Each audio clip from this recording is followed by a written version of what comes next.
last year, so did he? they're prepared. Yeah. Okay. What's the feeling as you guys get ready to go against Georgia Tech?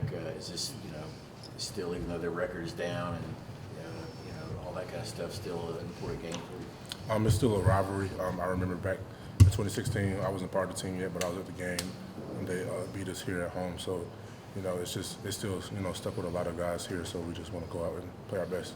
What do you remember about that? I know every time they've won here, they've always done something to the hedges and stuff. Is that something that sticks with y'all? Yeah, I remember them, tearing up the field and, having the hedges in their mouth and stuff like that. Do you guys have pictures of that in the locker room? Yeah, they put some pictures up, and we have, stuff in the weight room we're working out, too. Are you, were you disappointed on any level or ticked off that you didn't make the finalist for the Outland Trophy? Yeah, I was upset about it, but it's just motivation to keep working. There's things I, got to improve on, so that's what I'm trying to do. Team cognizant of the Joe Moore, you guys are still involved in that award, right? Yeah, we are. We're just trying to get better offensive line. We haven't been playing to our standard lately. So what do you attribute that to?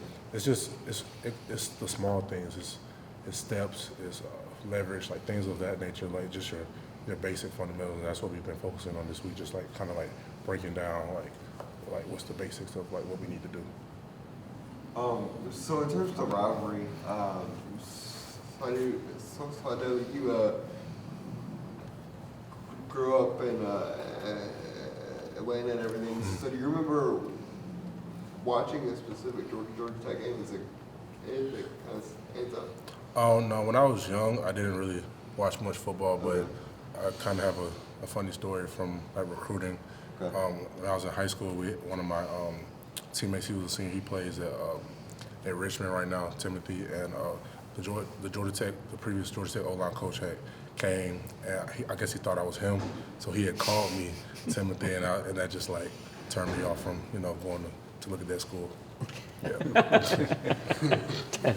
That's pretty funny. What's his last name, Timothy? It's Coleman. Coleman? Yeah. Do you got a favorite Thanksgiving dish, side dish? Side dish, probably mac and cheese. It's probably my number one. Where do you fall on what's wrong with Georgia's offense equation? Do you feel like there's anything wrong, or do you see it being able to perform better than it has to this? I mean, we definitely haven't been reaching our goals.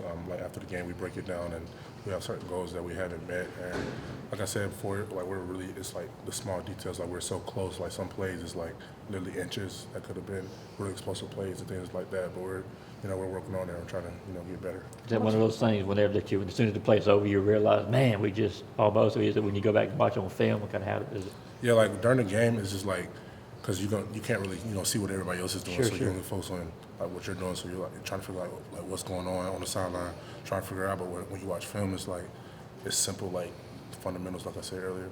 How much of a boost of confidence did you get out of being able to run out the clock? I mean, the last 4.5 minutes, ain't an opponent thinking they were going to get it back with 3 timeouts. Yeah, it meant a lot, to go down there, run the clock out, run the ball, because we were struggling, earlier in the game, and to win for a minute, to win the game, it was pretty cool. What about Swift? I mean, when you guys watch film, you see what DeAndre does time and time again. You've had great backs behind you for a few years. How would you explain how DeAndre fits into the Chubb and Sony conversation? He's just dynamic. You can never, I guess, I don't know how to put it, but sleep on each play.